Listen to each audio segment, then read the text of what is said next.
Today, I'm going to give you 5 reasons why riding a motorbike isn't just about improving your commuting time, it's the single biggest life upgrade that you need in 2026.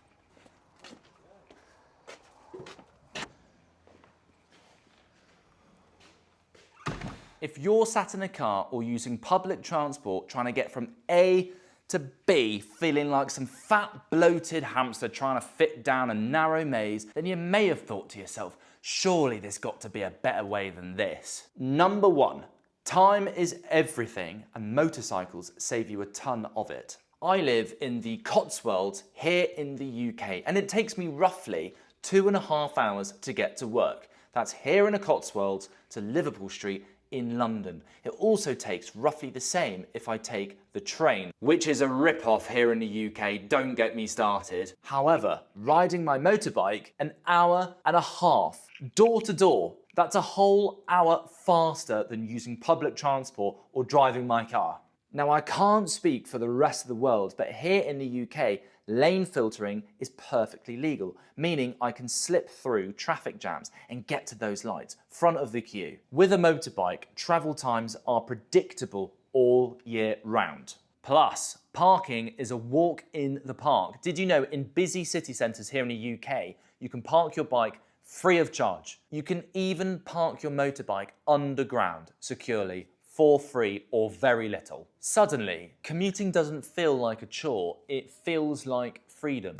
It's life on your terms. For a commuter like me, it forces me to separate work from the commute. How many of us are guilty of working on public transport to and from our office and home, writing emails, answering calls, just working? Riding forces me to focus on the journey. Plus, everyone in the office thinks I'm Maverick from Top Gun.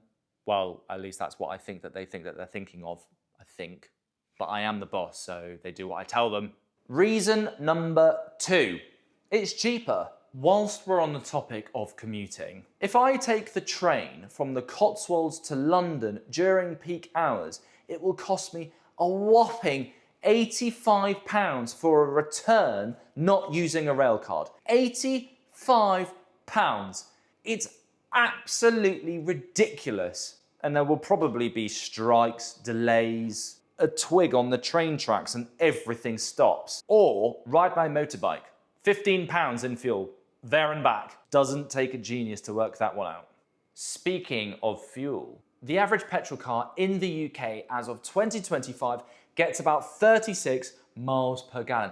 I actually thought it would be a lot more than that. Motorcycles, on the other hand, average around 58.1 miles per gallon. Some models, like the Honda Grom, have been reported to achieve up to 93 miles per gallon. 93! Insurance, typically motorcycles are a lot cheaper unless you ride a Kawasaki Ninja. I've heard some stories. If you live in the city, you'll know what I'm talking about.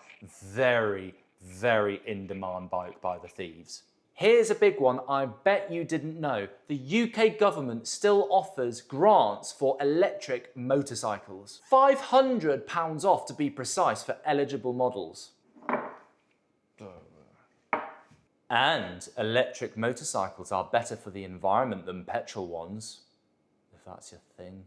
Not me, I like raw power, petrol, diesel, all of it. I love it. The smell, the noise, the sound, skirt. Reason 3 might surprise you because it only applies to those of us that drive cars. Riding a motorbike makes you a better driver.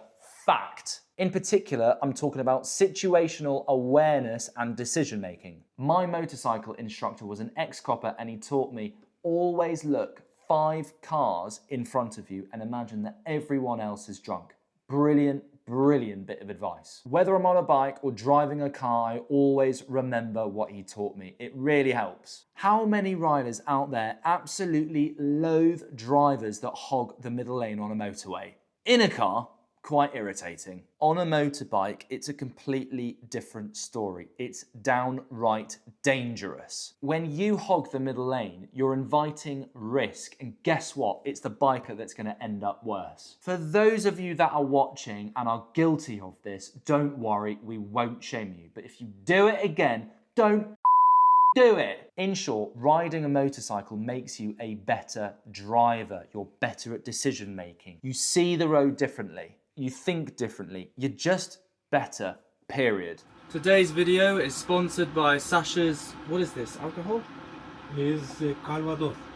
No, it's a lot. Too much. No, this is one. You dry? I take you. This Look. is... Okay. You have this one. Oh, this only look. This very, very big. Are they not big? Well, maybe we'll fork up. Wait. In fork. Cheers. Cheers. This is not strong. It's a drink for small. For 70. Yes, 70. This is this. Oh my god. This cider for distillation. 10. This is Very good. This is the strongest? no. Okay. Right. No. Is this 40? Whoa. This is for my favorite Jack Daniels.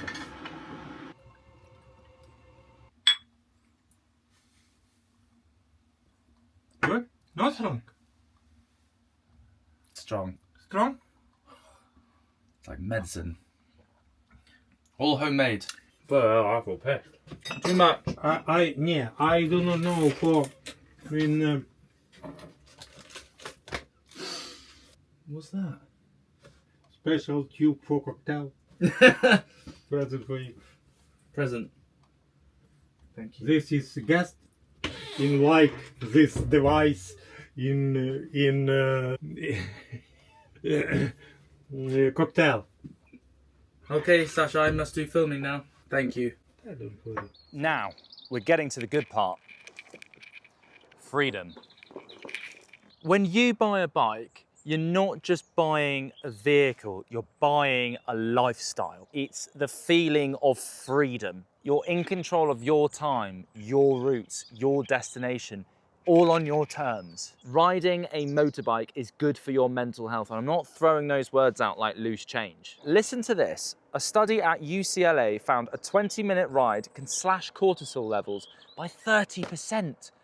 30%. Riding a motorbike requires you to be 100% present. It's very humbling. You are vulnerable. And unless you ride a motorbike, you just won't understand what I mean. Even if you ride a bicycle, it's not the same. I rode my Harley Davidson through the desert this summer and completely bawled my eyes out. It was really dangerous. The terrain, the heat, the lack of water, shock of capture is what it felt like. And it humbled me, and it made me think of all the mistakes I've made in my life. I don't know how to put this into words, but just riding a bike makes me feel like more of a pure person, and I've made a lot of mistakes in my life. I've suffered from mental health issues all my life, but riding a bike brings the best out of me. Riding and mental health go hand in hand. It's like we're meant to be together. I think that's why so many of us unhinged Fruit Loops decide to swing a leg over. And there's community too. Wherever you ride in the world, you always have friends on two wheels. And if anything goes wrong, remember this, someone will always help. Fellow bikers wave, nod, stop for a chat, talk about bikes. There's a real sense of belonging when riding a motorbike. You're part of a community, you're part of a brotherhood, sisterhood of riders. You're badged, even if you ride a GS. Plus, it's the single coolest thing you'll ever do, and you'll look badass. That's the real reason you've clicked on this video. I mean, look at it. I love riding. I love what it stands for. I love the people. I love working on my bike. I love that it's good for my mental health. I love traveling. I love it all. And I want as many of you to do the same thing. Yeah, it might cost a little bit of money just to get going, but if you're looking to improve your life, honestly, this is the single greatest thing that you can do. It's the coolest thing that's ever happened to me. Honestly, the doors that have opened because of this bike. I've gone around the world. I've made new friends. Whenever I feel bad, I get on my motorbike and it just makes me feel better. And I know that there's a lot of other blokes and ladies in the paddock who feel the same. And yes, we all have a bit of banter. One bike's better than the other. Everyone hates Harley Davidson riders, if you didn't know already. Bikes represent personalities and what we like in life and who we are. I really do think the type of bike that you ride is a true reflection on who you are as a person. There's no right or wrong. It doesn't matter. It's whatever you like. And finally, reason number 5, the most important one. Why do you ride? I want to hear in the comments below why you ride, how it makes you feel. Why do you do it? I got into bikes for vanity reasons. I saw a Harley Davidson and I thought, I've got to be a part of that. It looks and sounds and smells incredible. But it wasn't until I actually started riding that I could appreciate what the motorcycle community does and how it makes me feel and makes me a better person. So comment below, share your personal reasons. We would all love to hear it. Is it the thrill, the adventure, the community? Or is it just about being on 2 wheels? So there you have it, 4 reasons and 1,000 more as to why you need to ride a motorcycle in 2026. You'll never be late, you'll save more money, you'll become a better driver, you'll be happier, and lastly, your reason. If you're thinking about getting a motorbike, don't think, just do. There's a whole world out there waiting for you to explore. And that's a wrap. Thank you so much for watching. If you enjoyed the video, please subscribe. It really helps me grow the channel. And as always, ride safe, and I'll see you in the next one. Uh-oh. There we go.